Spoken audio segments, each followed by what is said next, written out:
नमस्कार सर्वांना, मी साधना. माझ्या चॅनलवर तुम्हा सर्वांचे स्वागत आहे. आज मी तुम्हाला रसम आणि इडलीची रेसिपी करून दाखवणार आहे. त्यासाठी इथं मी रेशनिंगची तांदळाचा वापर केला आहे.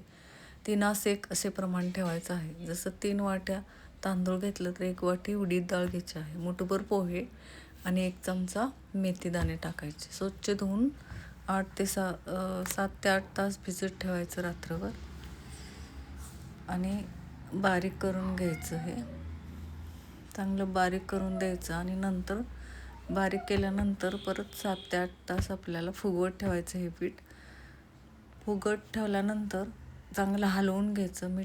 रात्रीच मीठ टाकून चांगलं हलवून घ्यायचं आणि तसंच रात्रभर उबदार जागेत ठेवायचं, कारण थंडी असल्यामुळं हे पीठ जास्त फुगत नाही. तुम्ही जर गहू ज्वारीच्या पिठाच्या डब्यात ठेवलं तरी छान फुगतं.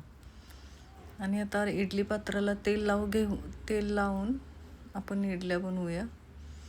हे बघा, इतकं फुगलं आहे पीठ.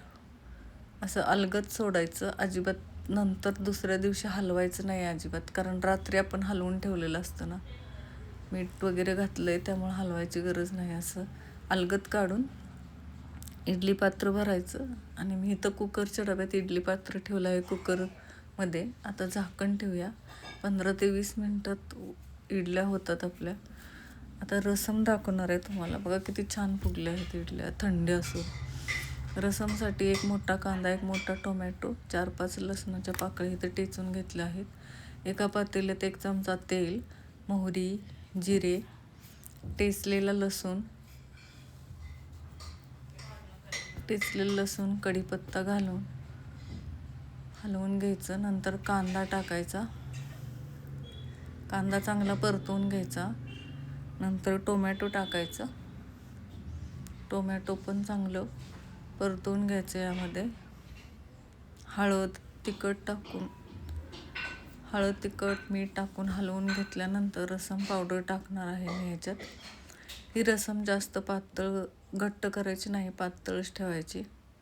तुम्हाला रसम पावडरची रेसिपी पाहिजे असेल तर कमेंटमध्ये सांगा. चांगलं हलवायचं आणि थोडंसं पाणी टाकून शिजून द्यायचं. 2 ते 3 मिनटं हे शिजून द्यायचं पातेल्यातच. आणि इथं आपल्याला गरम पाणी टाकायचं आहे.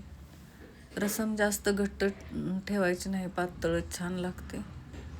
किंवा तुमच्या आवडीनुसार घट्ट पातळ ठेवू शकता. कशी वाटली माझी रसम आणि इडलीची रेसिपी ते कमेंट करून सांगा. आवडल्यास एक लाईक करा, फॉलो करा आणि सबस्क्राईब करा. धन्यवाद.